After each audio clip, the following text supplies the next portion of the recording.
Paz do Senhor, boa noite. A igreja está bonita. A roupa deixa a gente mais grande, a igreja fica mais cheia, né, irmãos? Estou vendo aí que vocês tiraram a roupa do guarda-roupa. Vem todo mundo forte no inverno, né? Bom ver vocês. É bom ver esse irmão do teu lado, eu não? Então dá um sorriso para ele e diz assim, ó, beleza. Bom te ver aí. Amém? A igreja está bonita. Você sabe como a gente pode deixar uma igreja bem bonita? Quem sabe? Quem sabe? Pondo lustres. Quem pode me dizer? Pastor, uma igreja bem bonita no meu ponto de vista é assim. Quem pode? Como nós vamos deixar a igreja bem bonita? Ninguém sabe. É, Palominha. Quando ela está cheia de almas para adorar o Senhor. Amém? Pode ser um celeiro de uma fazenda, mas se tiver gente para adorar o Senhor, esse lugar se transforma. Amém? Vamos abrir a nossa Bíblia em Isaías capítulo 5:5. Glória a Deus.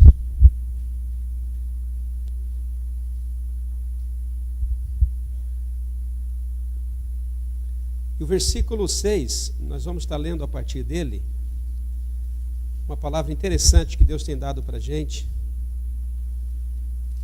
Isaías 55. Que Deus possa abençoar a gente nessa noite. Que Deus possa falar aquilo que apraz a Ele. Que Ele possa ministrar o meu coração. Possamos sair daqui abençoados. Verso 6 do capítulo 55.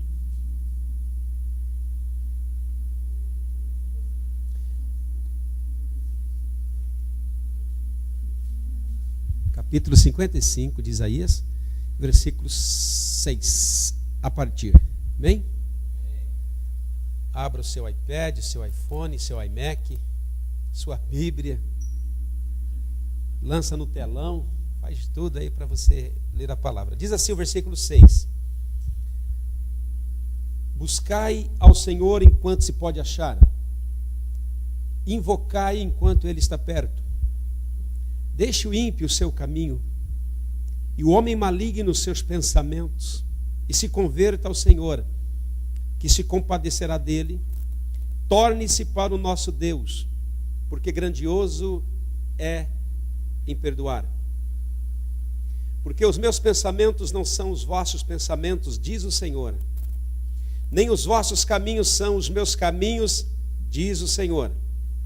Porque assim como os céus são mais altos do que a terra, assim os meus caminhos mais altos do que os vossos caminhos, e os meus pensamentos mais altos que os vossos pensamentos.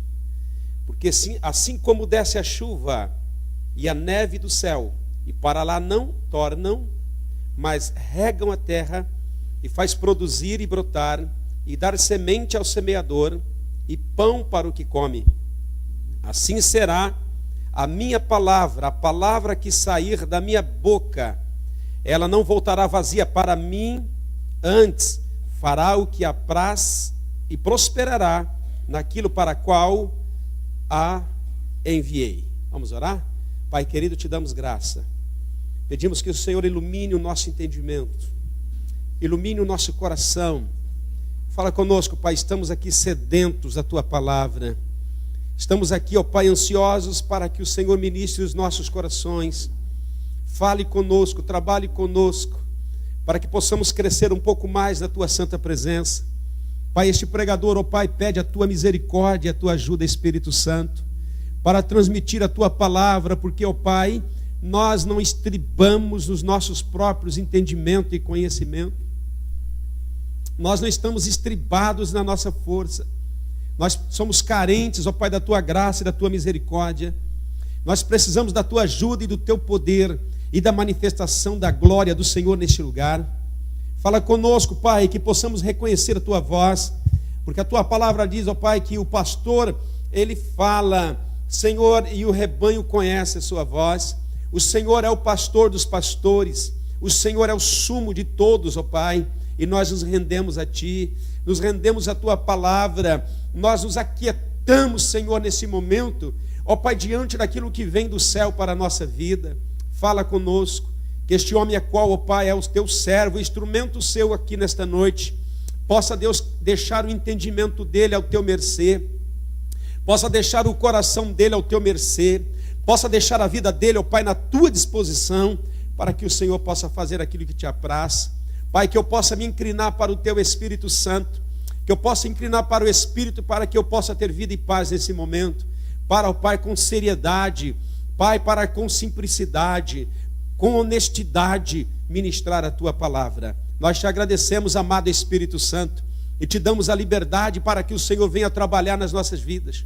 Ó Espírito Santo, o Senhor tem liberdade para falar conosco, para tirar e colocar aquilo que precisa ser tirado e colocado.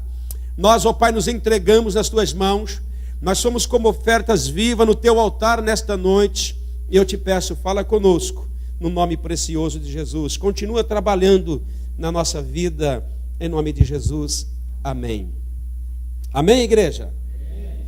Eu quero começar a falar um pouquinho a respeito desse homem tão ilustre da Bíblia, Isaías. Um homem ilustre. Quando você vai, através das Escrituras e através de alguns textos, conhecer esse profeta, você vai ver que era um profeta fino.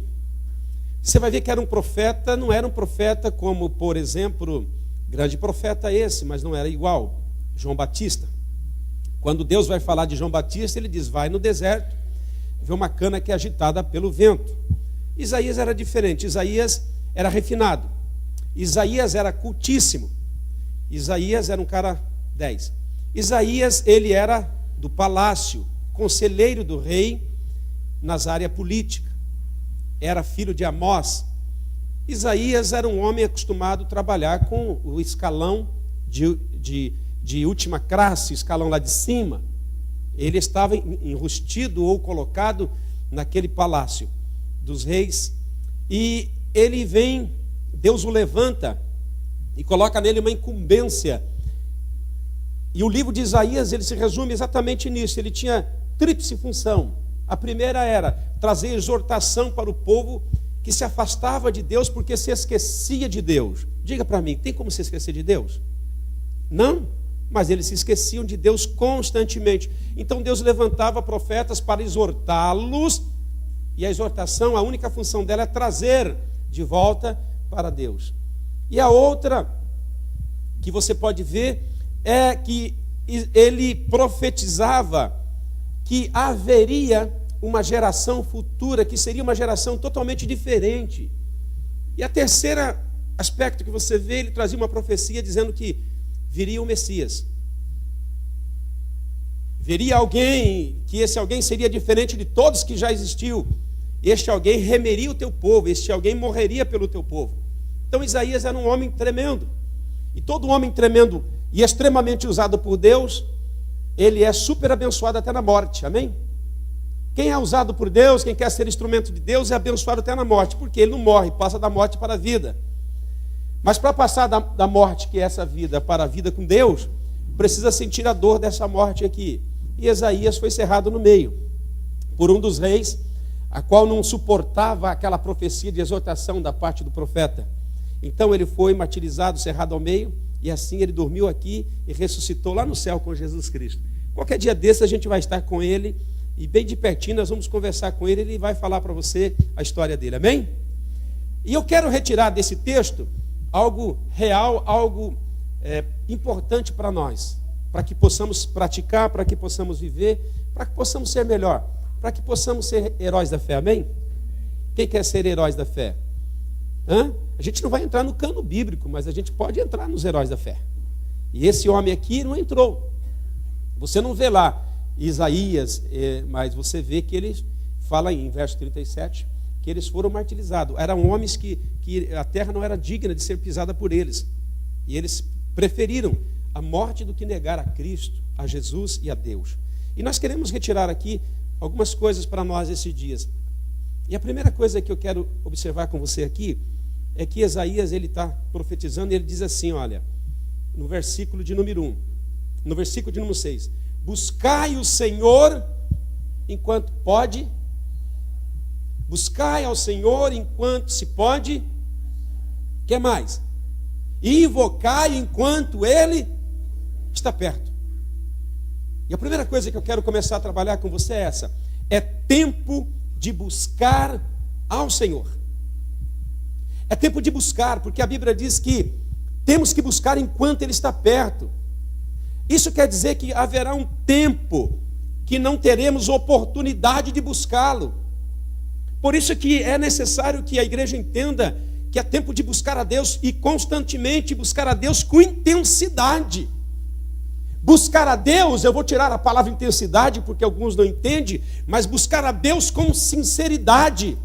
Talvez sinceridade seja uma palavra ilustre, então nós vamos diminuir ela. Buscar a Deus com honestidade. Talvez honestidade é muito ilustre. Vamos buscar a Deus em verdade. Buscar a Deus realmente de todo o nosso coração. Buscar a Deus não por aquilo que Ele pode dar, mas por aquilo que Ele vai ser na nossa vida.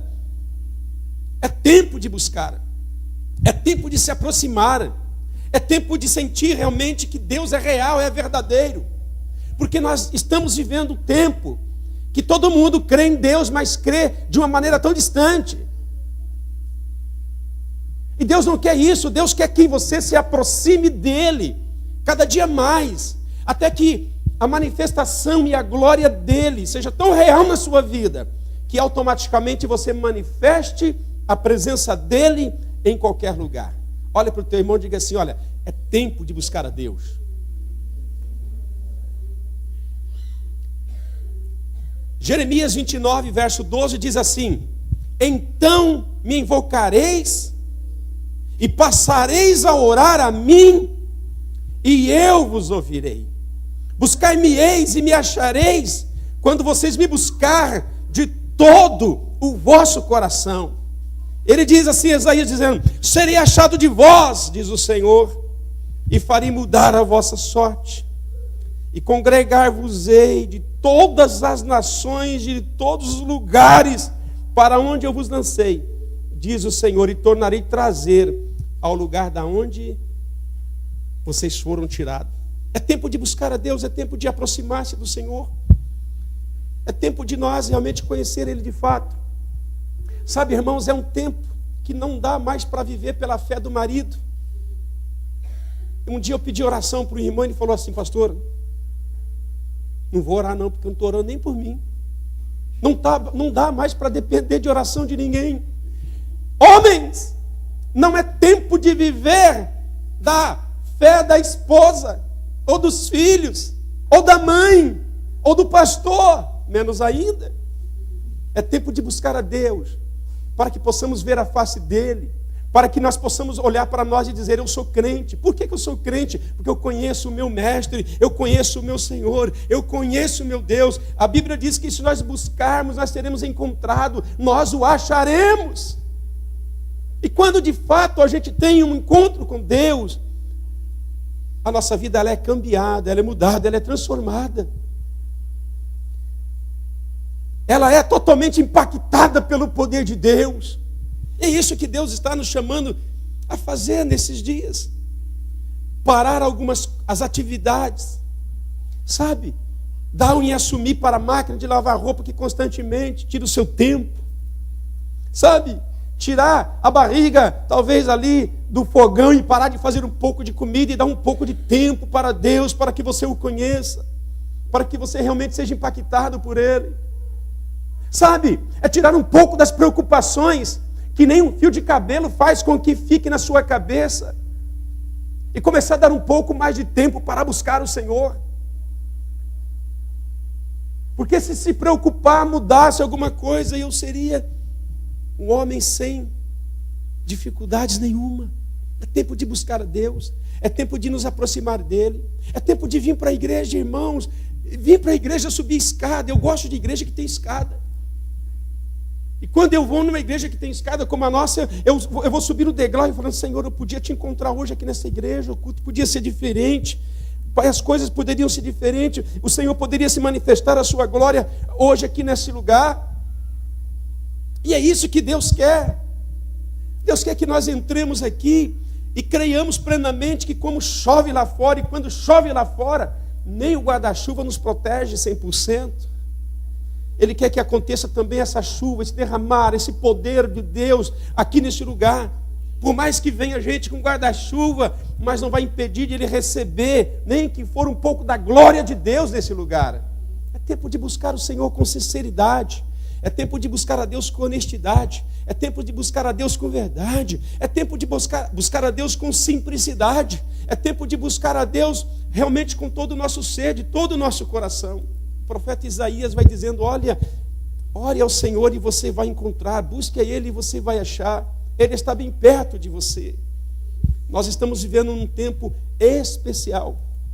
Um tempo a qual o Senhor está se manifestando de uma maneira tremenda e poderosa na nossa vida. Mas está faltando aquela atitude de uma mulher que nem nome tem. O escritor não fez questão de dizer quem é o nome, mas fez questão de dizer de onde era da Samaria. Fez questão de dizer que era uma mulher que ia retirar água de um poço, e o poço é de Jacó.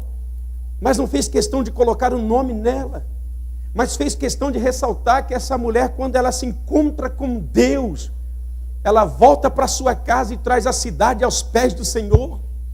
Quando nós começarmos a buscar a Deus de fato, irmãos, nós vamos trazer as pessoas aos pés do Senhor para adorá-lo, para glorificá-lo.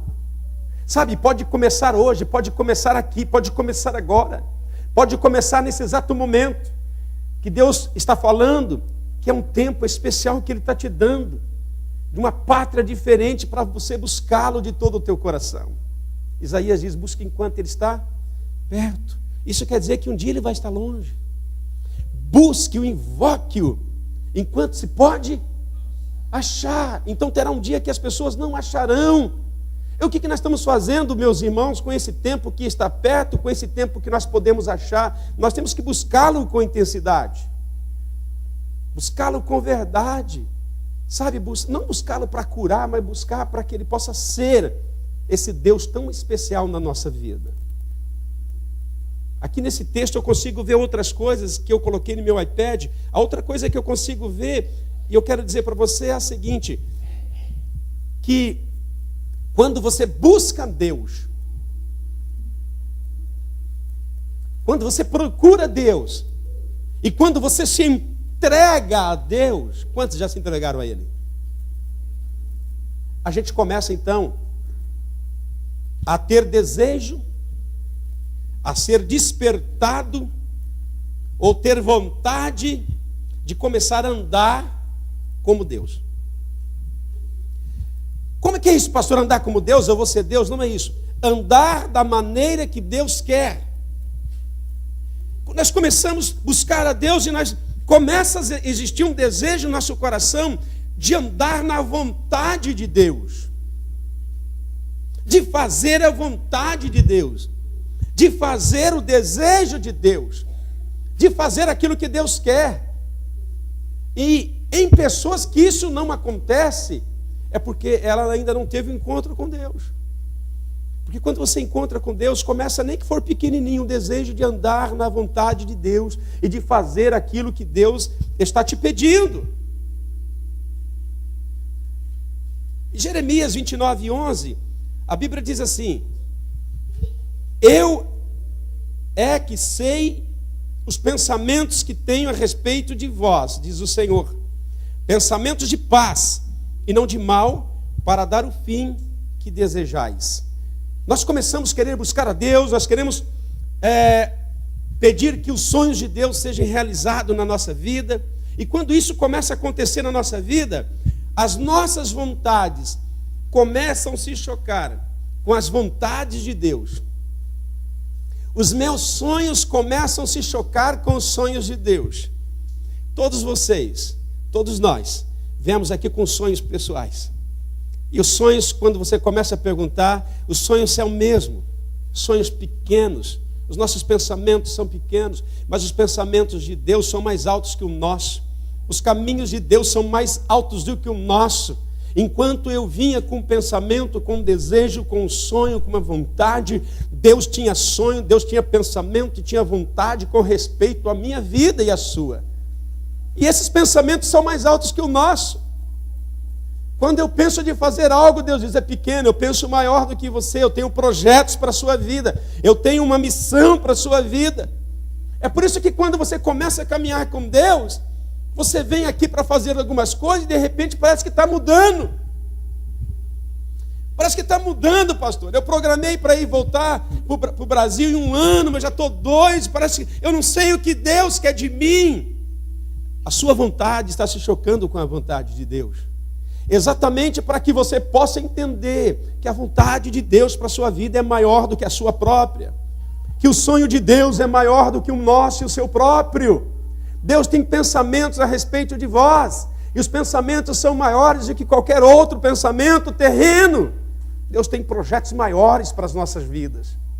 Então quando você vem para Jesus, começa a buscar, você começa a ter desejo de servir a Deus, e os projetos de Deus começam a ser realizados na sua vida, os sonhos de Deus começam a se manifestar na sua vida, e você vai colocando os seus sonhos um pouco de lado, e os sonhos de Deus começam a entrar na nossa vida, e Deus começa a nos colocar numa dimensão poderosa, onde a glória dele vem sobre a nossa vida. Amém? Podemos ver outras coisas aqui nesse texto, não são as coisas finais aqui, nós podemos pregar 10 pregadores e ainda vai faltar gente para pregar esse texto. Mas foi o que Deus me mostrou e eu quero compartilhar com você isso.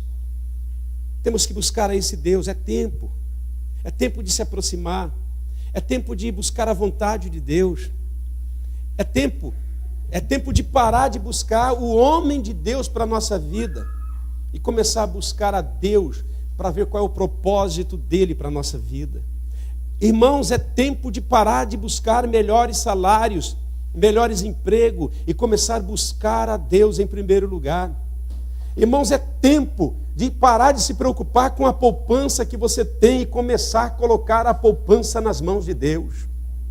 Irmão, é tempo de você parar com as dívidas que deixou no Brasil e começar a colocar isso nas mãos de Deus, porque Deus pode te dar força, Deus pode te ajudar, Deus pode fazer você sair do monturo.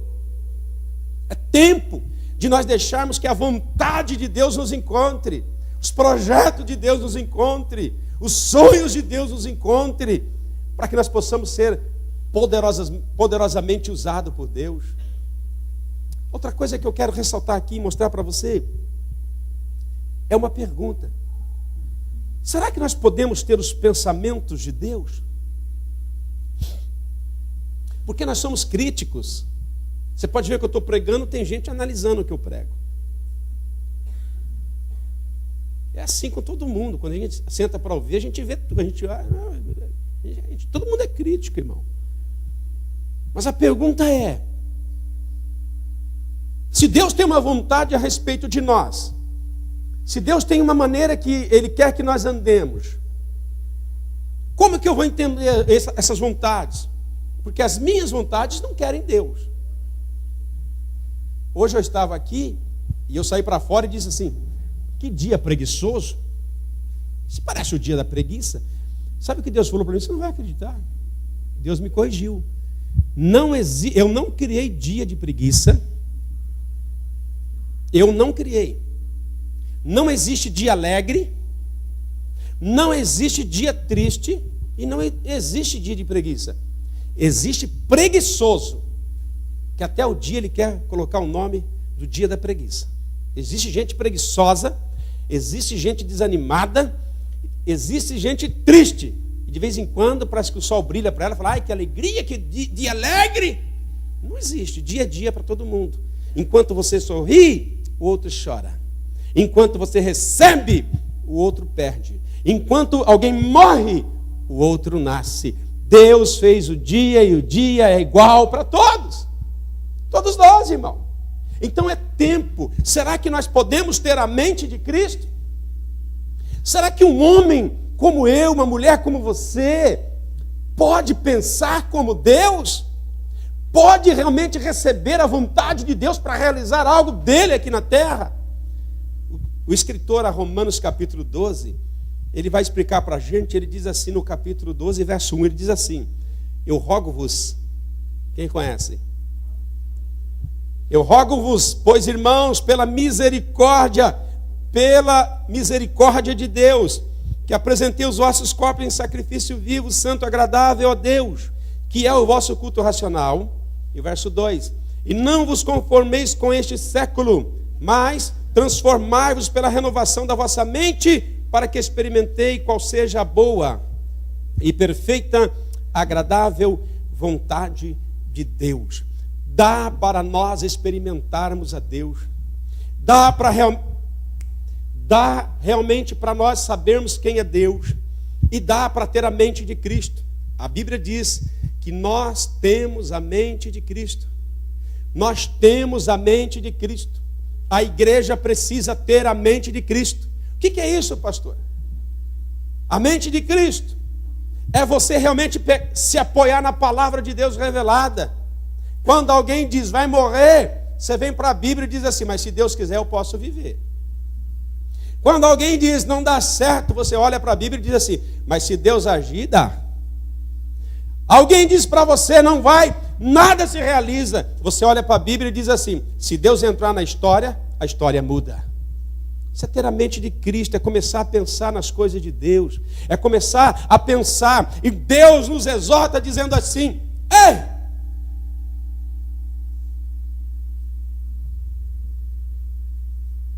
Olhe os pássaros.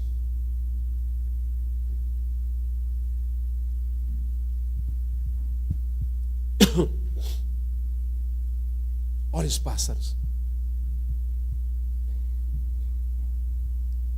Quem cuida deles? Eu cuido dos pássaros. E eu não posso cuidar de vocês? Quem vale mais que um pássaro aqui? Quem vale mais que um tico-tico? Quem vale mais que um... Esse você não conhece. Esse você não conhece. Um tizil. Quem conhece tizil? Quem conhece? Tizil. Tizil! Quem vale mais que um tucano? Quem vale mais que a Vanderleia, a arara do meu irmão? Quem vale mais? Ardebal, o papagaio do meu irmão, você vale mais que ele? Se você vale mais do que as aves, Deus ele vai cuidar de você. Ele quer colocar em você a mente dele para que você comece a pensar também nas coisas de cima e não só nas que são de baixo, nas que são terrenas e falíveis. Deus começa a levar você a pensar nas coisas dele, nas coisas que estão de cima. Pastor, essa semana eu passei e eu não pensei nada lá de cima. Então você tem que começar a pensar. Porque é isso que traz força, minha irmã. É isso que traz coragem, é isso que traz poder. É isso que traz o sentimento de ser uma pessoa necessária no reino. Deus não quer ninguém útil no reino. Deus quer pessoas que sejam necessárias. Porque tudo aquilo que é útil na sua casa, tudo aquilo que é útil para você, quando não for mais útil, o que você faz? Deus não lança ninguém fora. Todos nós somos necessários na obra do Senhor. Podemos ter 500 pastores aqui, todos nós somos necessários. Deus quer usar cada um de vocês. Deus quer usar cada um de nós. Nós precisamos experimentar qual é a boa vontade agradável do Senhor. Mas para isso precisamos renovar essa mente a qual temos. E essa mente ela é só renovada quando nós começamos a leitura da palavra e a aplicação nela. Deus começa a renovar e levar você a pensar como um verdadeiro cristão, servo de Deus. Amém? Podemos ter a mente de Cristo. A Bíblia afirma que temos. A Bíblia afirma que nós temos essa mente, temos essa maneira de pensar. E quando essa mente era renovada e a mente de Cristo começa a reinar, a manifestação da presença de Deus é automática na nossa vida. A gente não precisa se esforçar, irmã Valsa, irmão Carlos, para ser o que não somos. Nós somos aquilo que está na nossa mente, aquilo que Deus tem plantado no nosso coração. E automaticamente nós damos um bom testemunho, não porque a gente quer ser a melhor pessoa, mas porque nós somos as melhores pessoas, porque Cristo está trabalhando na nossa vida, na nossa maneira de pensar. É tempo de buscar a Deus. Ainda bem que não tem dono de academia aqui por enquanto. Ainda bem que não tem nenhum dono de academia por enquanto. Vai chegar um aí. Mas, irmão, é tempo de deixar um pouco a academia e buscar a Deus em sua palavra.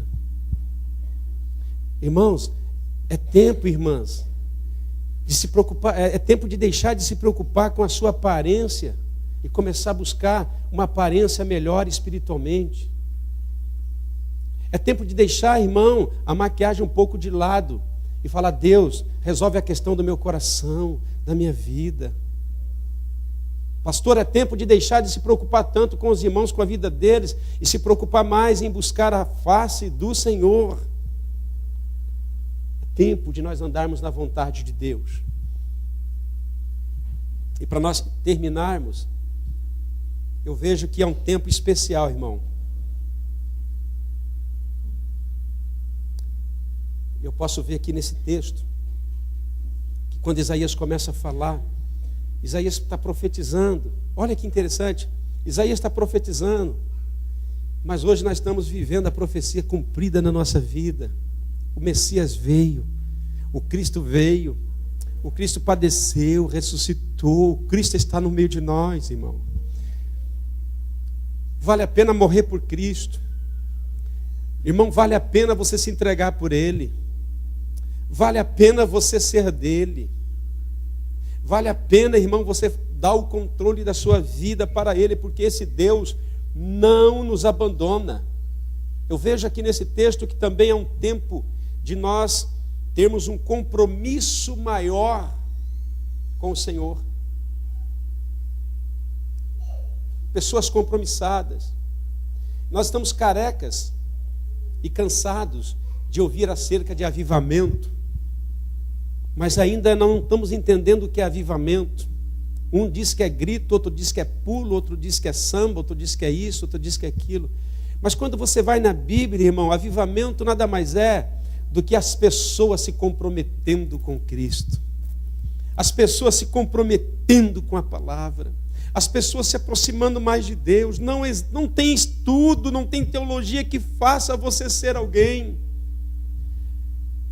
Não tem. Você pode ficar 4 anos, 5 anos no seminário, se preparando para ser um pastor ou sei lá o que. Isso não muda você. O que vai mudar você é quando você se aproxima do Cristo vivo e diz: Senhor, eu te dou liberdade para que o Senhor opere, trabalhe, realize o que tu queres na minha vida. É quando você se aproxima da verdade que você está conhecendo através das Escrituras. É tempo de compromisso. Nós vivemos num tempo de pessoas descompromissadas com tudo. Gente descompromissada com esposa, com marido, com filhos. Ninguém quer compromisso, porque compromisso traz responsabilidade. Mas é tempo de nós nos aproximarmos em compromisso com Deus. Eu fui buscar na Bíblia alguns aspectos de gente que passou a ter um compromisso maior. E eu encontrei um texto em Josué 24:15 que diz assim: porém, se vos parece mal servir ao Senhor, escolhei hoje a quem servais. Se aos deuses a quem serviram os vossos pais, que estavam além do Eufrates, ou aos deuses dos amoreus em cuja terra habitais, eu e a minha casa, nós serviremos ao Senhor. Josué chega num impasse na vida dele. Josué chegou no momento que diz assim: é tudo ou nada, ou vai ou racha. Ele reúne aquela igreja, que era muito grande. Ele reúne aqueles líderes, aquele povo, e diz assim: olha, eu quero que vocês decidam hoje. Se vocês querem servir aos deuses, os amoreus, a qual a terra habitais, sirva-os. Se vocês querem servir aos deuses dos seus pais, além do Eufrates, sirvam. Mas eu e a minha casa, irmãos, nós vamos servir ao Senhor. É tempo de compromisso. É tempo de você realmente decidir se é Cristo na sua vida ou se é os deuses dessa terra. É um tempo de decisão. É um tempo de nós nos compromissarmos com Deus verdadeiro. É um tempo de nós deixarmos tudo aquilo, além do Eufrates, aquela velha vida, e buscar a Deus com compromisso. Você está entendendo? Tudo bem por aí? É tempo de nós termos compromisso sério com Deus. Não estou falando com a igreja, porque quando você tem compromisso com Deus, automaticamente você tem compromisso com a obra. Mas tem gente se compromissando com a obra, mas não tem compromisso com Deus. É líderes compromissados até aqui com a igreja, mas não tem compromisso com Deus, não tem compromisso com o Pai. Eu prefiro que vocês tenham mais compromisso com Ele, porque quanto mais compromisso com Ele, mais responsabilidade na obra do Senhor. Homens e mulheres transformados pelo compromisso que temos com Deus. É isso, irmão, que vai mudar a nossa vida. Aquele homem chega no meio daquela população e diz assim: eu e minha casa nós vamos servir o Senhor. Pensa comigo, irmãos. Não era meia dúzia de gente, 40 pessoas, era milhões de pessoas. Ele diz assim: olha, vou dar um basta. Vocês sirvam quem vocês quiserem, mas eu e a minha casa nós vamos servir ao Senhor. Então ele está dizendo assim: a partir de agora, se vai estar debaixo do meu pastoreio, vai ter que servir ao Senhor. Sabe, é tempo de jogar, irmão, a incredulidade, a idolatria.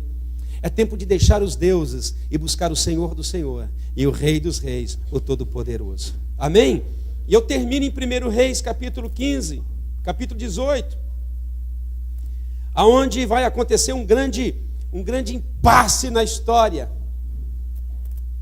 1 Reis, capítulo 18, verso 21, está um dos maiores profetas da antiguidade. Está o profeta amado pelos pentecostais, profeta do fogo, Elias. O povo novamente está no impasse. Será Baal o nosso Deus? Olha só. Acabe se casa com uma meretriz. Acabe o rei se casa com Jezabel, uma encapetada, endiablada, adúltera. Ela seduz o rei e ela passa a governar o reino. Agora o rei de Israel é um fantoche. Diga para o teu marido: você não é fantoche. Diga assim para ele: você é o governador da nossa casa. Você é o líder que Deus levantou. Enche a bola dele e diz assim: você é o sacerdote. Mas essa mulher casa com o rei, conhecia Deus, mas virou um fantoche, um boneco. E o reino passa a ser governado por Jezabel. Jezabel, filha de adorador de Baal, sacerdotisa de Baal, introduz a religião, introduz a crença, e todo o povo de Deus começa a adorar a Baal. Mas levanta o profeta Elias e diz assim: nós vamos ter que acabar com isso. Ele reúne os profetas no vale, 850 profetas de Baal, e eles começam ali uma adoração, eles começam ali uma disputa. E Elias disse assim: vamos fazer um altar, e o Deus que responder com fogo, a esse nós adoraremos, e a esse nós serviremos. Deu a chance para os adoradores de Baal, e eles começam a adorar, e eles começam a invocar a Baal, e eles começam a clamar, e você conhece a história, e nada acontece. Verso 21 diz assim: então Elias se chegou a todo o povo e disse: até quando você vai cochear entre dois pensamentos? Se o Senhor é Deus, segue-o. Se Baal é Deus, segue-o. Porém o povo nada respondeu. Você está vendo, irmão, o problema de quando a gente cocheia? Se você não busca Deus, se você não adora Deus, se pergunte quem que você está adorando. Se nós não damos tempo para Deus, se pergunte para quem você está dando tempo. O povo está no impasse. Esse povo aqui, irmão, não é como a gente não viu nada ainda de milagres. A gente não viu nem mar abrir, esse povo viu.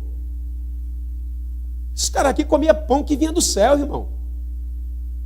Esses camaradas viu rocha da água. Tem gente aqui que não conhece nem rocha, nem mina, nem bica. Tem gente que não conhece nem mina, nem poço. Esses caras conheceram, irmão. Mas o problema do povo é quando fica dividido, fica cocheando em pensamento. Será? que será, irmão? O profeta chega assim, ó, se vocês creem que esse Baal aí é Deus, vai servir ele. Mas se vocês creem que Deus é Deus, então sirva a ele. Pare de cochear, pare de dois pensamentos, para de ser duplo. E entra num desafio. Se você ler 1 Reis, capítulo ali 15, você vai ver o grande desafio. E Baal não pôde responder, porque Baal, a Bíblia mesmo diz, tem boca, mas não fala, ouvido, mas não ouve, olhos, mas não vê, mão, mas não toca, pés, mas não andam. E quando Elias busca Deus, Deus se manifesta, e todo o povo começou a entender que existia um Deus em Israel. Sabe, esse Deus, ele existe hoje. Esse Deus está conosco. Mas às vezes, irmãos, a gente fica tão assim envolvido com as coisas aqui de baixo, que a gente perde até a possibilidade de pensar nas coisas de cima, pensar nas coisas de Deus. A gente fica tão terráqueo, para não dizer carnal, que a gente só pensa nas coisas da carne, nas coisas dessa vida, e esquece que Deus está tão perto de nós, querendo tocar, querendo realizar, querendo fazer a gente viver o máximo do nosso potencial como gente de Deus aqui na terra. Perdemos as bênçãos de Deus, perdemos a presença, perdemos o momento. E nós temos que sair desse nível. Eu vejo Deus hoje olhando assim, falando, pastor, hoje você tem que decidir a quem você vai servir. Você sabe que você pode estar na igreja e servir a Balaim e a Baal? Você pode estar na igreja e ser um baita de um idólatra. Alguém disse para mim que entrar na garagem de um carro nunca nos fará um carro. Quem crê nisso? Entrar em uma garagem nunca fará de você um carro. E entrar na igreja nunca fará de você um crente. Mas o que faz de você um crente é quando você entra na presença do Pai e diz, Senhor, estou aqui. Eu quero te buscar. Senhor, eu quero andar na tua vontade. E eu quero passar, a partir de hoje, ter um compromisso sério contigo. Hoje eu quero, Senhor, te conhecer, eu quero te encontrar, eu quero te sentir. Eu quero ser teu. É tempo de buscar a Deus. É tempo de deixar as preocupações e recuperar esse tempo e buscar a Deus. Deus diz, olha, buscai-me-eis e me achareis, quando você buscar de todo o coração. A fé do seu pai não vai te ajudar tanto. A fé da sua mãe não vai te proteger tanto. As orações do pastor não vai te alcançar tanto, quanto a sua própria oração, quanto a sua própria fé. Não adianta estar no meio de gente que tem fé, porque a fé de um não envolve todos. Cada um tem que ter a sua vida pessoal com Cristo. Não adianta olhar e falar assim, o meu marido, ele é o herói da fé. E eu só vou na cola. Não existe cola com Deus. Não existe andar na sombra. Homem que anda na sombra da mulher que ora, nós aprendemos hoje que é um covarde. Mulher que anda na sombra do marido também não é outra coisa. Nós temos que andar na sombra do Rei dos Reis e do Senhor dos Senhores. Amém?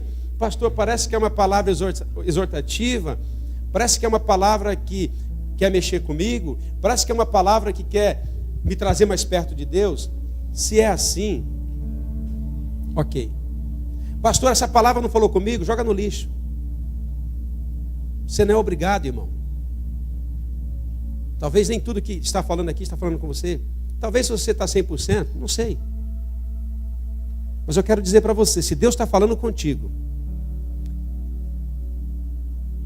se Deus está falando contigo, faça a dica do meu pai. Meu falecido pai, dizia assim, ponha o bigode de molho. Sabe o que é isso? Fica esperto. O pai está falando contigo, rapaz. Põe o bigode de molho. Nós entendíamos. Fica esperto, porque se eu te pegar, eu te ajeito. Então, ó, se Deus está falando contigo, que é tempo de buscá-lo com mais sinceridade, passe. Se Deus está te dizendo assim, olha, é tempo de invocá-lo mais, comece a invocá-lo. Se Deus está dizendo, olha, é tempo de buscar a vontade do Pai, busque. Se é tempo de você ter mais compromisso, comece agora. Deus não é um Deus vingativo, ao contrário. Deus é um Deus compassivo, longânimo, misericordioso, que não transpõe acima disso. Ele diz assim que misericórdia é o motivo de qual nós não somos consumidos. Mas pela sua misericórdia Ele nos desperta, pela sua misericórdia Ele nos chama. Sabe, irmão, pensa num pastor cansado. Pensa num pastor cansado, irmão. Pensou? Multiplica por 10, sou eu. Cansado de perder tempo, querido. A gente perde tempo. Se você for calcular o tempo perdido, irmão, você fica surpresa. Eu e você ficamos falando que não temos tempo. É mentira. Temos tempo para tudo e para todos, irmão.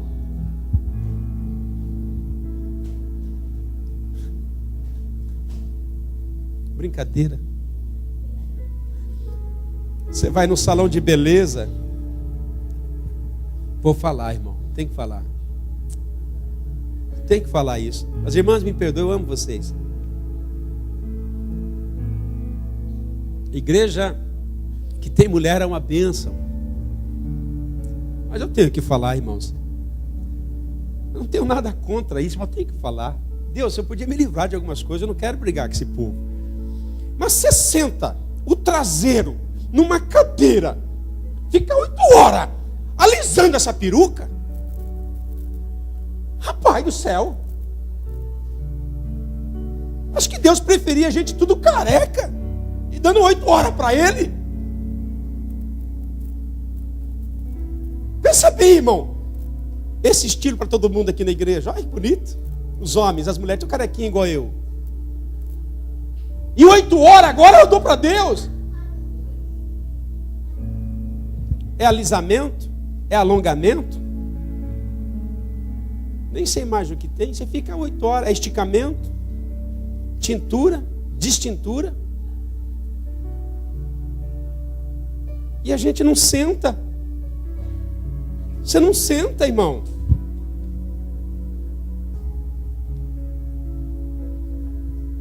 Senhor, agora eu vou ficar sentadinho na tua presença. 8 horas. Fala comigo. O que você acha, irmão? Esse Deus a qual nos conhece, Ele está falando com a gente ou não? Pega aquele negócio quente e fica lá na sua cabeça, esquentando, estragando o seu cabelo. Ainda bem que não tem nenhuma profissional na área aqui, né, irmão? Eu não estou pedindo para você deixar de fazer isso. Faça. O cabelo é teu. Mas o tempo que é de Deus e você não tem? Malhando na academia. Sentando naquela bola. Um dia eu estou lá olhando. Por que aquela mulherada senta na bola? Até hoje eu não descobri. Tem uma bola desse tamanho, ela fica... A minha esposa ficou brava. Está olhando a mulher, eu estou olhando, olha o tamanho da bola, o povo sentando em cima. Até hoje eu não sei porquê. Acho que é massagem na bunda. Só pode ser. Aí tem um espelho, senta e fica de pé. Acho que é para crescer o traseiro. Horas e horas. Mas a gente não faz uma academia com Deus. Senhor, essa 1 hora aqui é tua. Quero te buscar a partir de hoje. A gente faz 4 horas de zangueô, mas não faz 40 minutos na presença de Deus. Então esse cristianismo precisa melhorar. Senta para ler a Bíblia, dorme. Vem para a igreja, está pregando demais. Vai para o filme, assiste 2 filmes no fim de semana. O Rambo. O homem que nunca morre. Os meus filhos queriam assistir um filme comigo esses dias. Eu falei, vamos assistir. Liga o YouTube aí. Qual o filme, pai? Daniel Boni. Qual que é outro, pai? Tarzan, puxa aí. Cara, eles começaram a ver o Daniel Boni. Timóteo falou, pai, que é isso? Quando ele tocava assim, o tiro parece que a arma fazia assim, pá! Pensava 10 minutos para o tiro saía. filho, o filme não está bom? Não, pai, eles não querem mais o filme de Daniel Boone, eles querem o filme de hoje, né? Ó, pião, pião. A bola passa, o cara desvia. A gente fica tanto tempo. E Deus está falando, filhos, eu quero que vocês dêem um pouquinho desse tempo para mim. Ele não está falando, elimine, ele não está falando, não se trate. Ele não está falando, não cuide do cabelo. Ele não está falando isso, ele está falando só o seguinte, eu quero que você examine isso na sua vida. Para você não achar que, puxa, eu venho no culto sábado, eu venho no culto domingo, na quarta-feira, meu Deus, eu estou muito envolvido com a igreja. Se você der o tempo, irmão, que você dá para as outras coisas, para Deus, você vai ver. E eu não estou falando só de você, Deus está falando também de mim. Deus quer que você viva. Irmãs, Deus quer que você se arrume mesmo. Olha que linda essa mulher aqui hoje, né? Tá chiquérrima. Do pé na cabeça, comprou uma bota 7 léguas. Ô, glória! Cuide da tua mulher, vai, leve mesmo, irmão. Chegue no fim de semana e diz, hoje nós vamos gastar, mulher. Hoje eu vou te levar a comprar roupa. Leva no Shimamura. Entoca ela lá, irmão. Manda ela comprar roupa. Leva no Shimamura e fala, divirta, mulher. Faz o que tu queres. Faz isso, irmão. Leva ela para comer. Leva ela, a sua mulher merece. Pega essa bela mulher. Vai por Oxinóia, irmão. E diz, come, minha filha. Come. Come o que você quiser no Oxinóia. Ai, se delicia, hoje eu pago. Irmão, faz isso, querida. É bênção. Deus se agrada em ver você abençoado. Deus se agrada de ver você alegre. Deus se agrada quando você trata bem essa mulher. Quando olha para ela e diz, pode comprar o pó de arroz para passar nesse rosto, mulher. Só que também Deus se agrada quando você homem, você mulher, busca Ele com sinceridade, tenha compromisso, tenha buscando com verdade, com sinceridade. Aí nós somos completos na presença de Deus. Alguém olhou para mim esses dias e disse, pastor, se eu tivesse, eu falei, então para. Nunca fala isso, se eu tivesse. Se eu tivesse 2 milhões, pastor, olha só. Eu pagaria um implante para o Senhor. Eu nunca pedi isso, irmão. Tem gente preocupada com a minha beleza. Aí para dar uma detonada eu falei, então começa dando os 10 mil aí, irmão. Eu vou guardando. Chega lá, não é? Vazou. Tem gente muito preocupada, muitas intenções boas, mas se te pare, irmão. Começa a viver a realidade com Deus. Ai, se eu tivesse tempo eu buscaria Deus. Eu iria para quarta-feira. Eu estou trabalhando igual uma mula. Então comece a trabalhar com uma mulher de Deus, um homem de Deus. Se o trabalho se tornou tão pesado que você está tão esgotado e não pode buscar a Deus, diga a Deus, dá-me força, renova-me. E Deus começa a renovar. Amém? Quero orar com você. Quero orar com você. Pastor, eu entendi, vou levar minha mulher no Oxinóia. Se quiser me convidar, eu também vou, irmão. Chega na minha família, ó, pode comer tudo que o senhor quiser aí, pastor, eu pago. É o melhor restaurante do mundo. Quando as coisas não estão fortes. Vamos colocar em pé.